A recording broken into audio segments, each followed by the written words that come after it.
Hello and welcome to Point of View! I have wanted to drive this car for a long time. This is of course the Focus RS. I simply cannot call this car a hot hatch because the GTIs of the world will just run and hide under the bed when they hear this car coming, and they will hear it coming because it's loud. Just look at the specs: 350 horsepower, 0 to 100 km/h in 4.7 seconds. The RS3, spec with some options, might be 20,000 euros more expensive than this car. So can this RS, having a much lower price tag, compete with the super hatches of this world? Let's find out.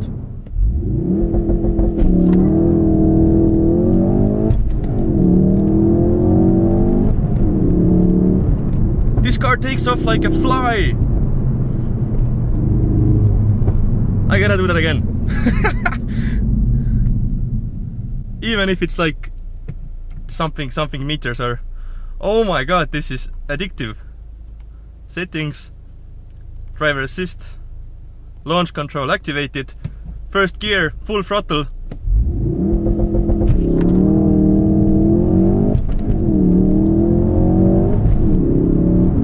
Anyway, before we talk more of the interesting stuff, let's talk about the exterior.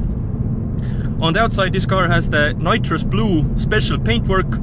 Every Focus RS comes with 19-inch alloys. You can also spec some additional tires, Michelin Pilot Supersports and Brembo brakes. This car has them. Some sporty spoilers here and there, and like a million of RS badges. I mean, they're everywhere. But that's not definitely a bad thing. RS, as we all know, means rally sport. It means history, heritage. And more than that, if you put RS badges on a Ford, you just know that this car will want to put Ferraris and Porsches to shame. The road presence of this car is also amazing. I mean, you can put this car among supercars and it will still stick out. And not in a bad way, because it's sort of boy racery, but it's on a tasteful side of being a race car, a rally car. And comparing the exterior to a Golf R, a Golf GTI, Cupra, they're just plain, aren't they? This car looks fast even if it's standing still. Now talking about the interior, this is basically a Ford Focus with some sporty bits and blue stitching around, and of course a million RS badges, as I said. As standard, the Focus RS comes with sports seats. Now in my opinion, the seats are a perfect compromise between sporty and comfort because they are soft and yet they offer so much support, especially in the back area. Ah, I like the sound.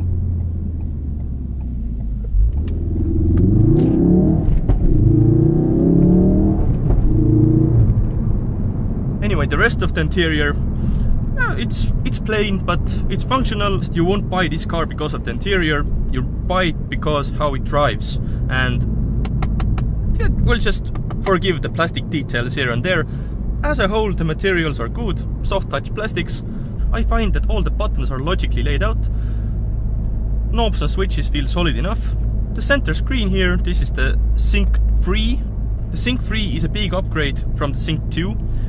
This is a touchscreen, of course, and it's snippy, it's fast, resolution is good, and again, you won't buy this car because of the screen, but it's nice to know that you can actually use this on a day-to-day basis. Anyway, you can also opt for the Recaro sports seats. They are very sporty, and if you plan to do some regular driving, I think just go for the standard seats. And actually the standard seats in the RS are better than the Golf R, the Golf GTI, the Cupra. And yeah, I think they're sort of on par with the Honda Civic Type R. And now talking about the equipment, there's not much to choose from. From standard, the RS gets xenon headlights, a big screen, nice seats, climate control. It has all the sporty bits you could ask for, 19-inch alloys, great suspension, that glorious four-wheel drive. There's nothing really you could want, just some, let's say, comfortable bits for everyday driving, cruise control, heated seats maybe.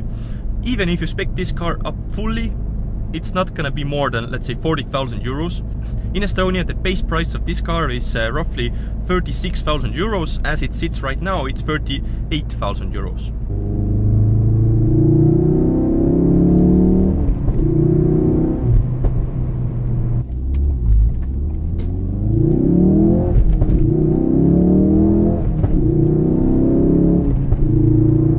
And lastly, we get to the best part of this review, the driving. I haven't driven a car this enjoyable in a very long time. The closest I can get is my old WRX STI Type R. There's something of a Subaru in this car, in the nature of this car. It's raw, it needs to be handled. The engine is a 2.3 liter turbocharged unit, fiddled by Cosworth. It's a seriously quick car. The engine note is glorious. You have these two big exhausts in the back. They make a rumbling noise in normal mode. In sport mode, it pops and bangs like an old rally car. That's just what you want in a car like this. There's plenty of grunt even from the low down. Up until the red line, this car just pulls and pulls and pulls.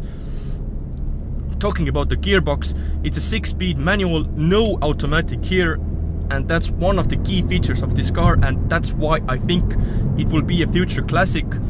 The gears are so slick, it's so easy to use. In the city, the clutch is light. You can give this car to your grandmother and she will drive it, but if you want it, it's so fast and so responsive. And now the drivetrain. This thing changes directions like a fly. It can send up to 70% of the power to the rear wheels. Most of the time this car is front wheel drive, which means when you launch the car, the front wheels will spin and then the back wheels will help out. Most likely this isn't the first time you've heard that this car also has a drift mode. It's sort of a gimmick, but it's cool and you can tell your friends about it. The part I'm really interested in, that's the launch control. You have to activate this system via a menu in the middle screen here. I wish it had a button, a big red button said launch control right in the middle of the dash, or something like a flip switch on the gear knob saying go baby go, like, you know, in the Gone in 60 Seconds Eleanor Mustang. You hear the exhaust pop and bang, right? It's something different. There is some artificial noise coming through the cabin. Some reviewers have said it's bad, it's sort of drony. No, it's not, it's nice. Sound is good. Launch control. You have to have your clutch depressed. Use launch control, full throttle.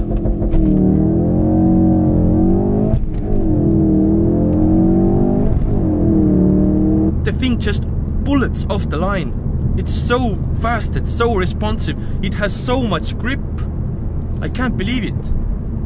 When I used the launch control on the Cupra 300 4Drive, it was dramatic, but it's not nearly as dramatic and impressive as it is in this car. Now talking more about the driving modes. This car has 4 modes: normal, sport, track and drift.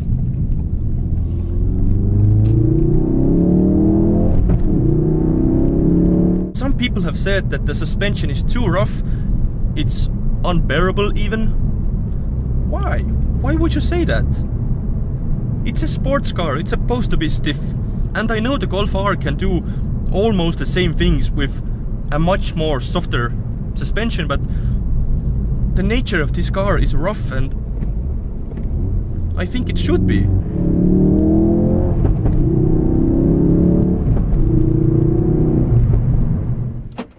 The boot, it's smaller than the regular Focus, but as you can see, it can fit my stuff perfectly, and it's still a hatchback.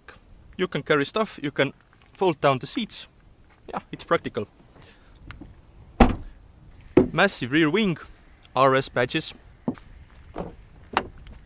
Sitting at the back.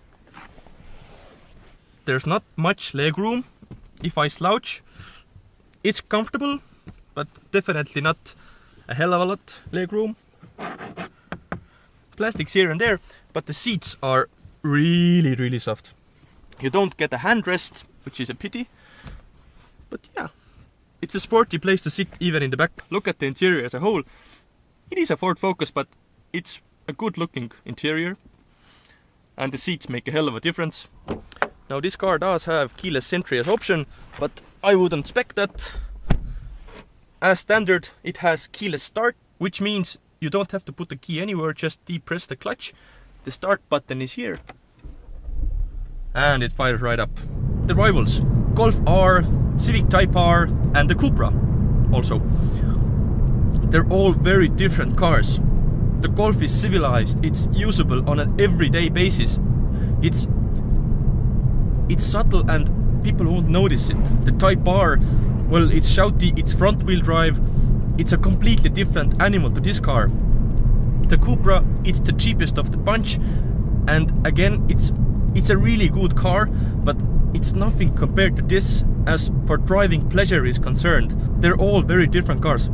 Some with front wheel drive, some with all wheel drive, some with automatics, some with manuals. They're all good in their own way. If you want more room and practicality, the Golf R, it's a really good option. The Cupra is cheaper, it's fun to drive, and it has the automatic DSG gearbox for everyday city driving. The Civic Type R is just ludicrous. The styling, it's not my cup of tea. And then we have this car, which is basically a rally car in disguise. As I said, people have criticized this car for being too harsh, too sort of firm, even in normal mode. Look at the problem like this. Would you rather have a hatchback that can be also good as a sporty car, or would you want to have a sports car that's actually usable on the road? And this is what this car is. And as for pricing, RS3, Mercedes, they're like 20,000 euros more.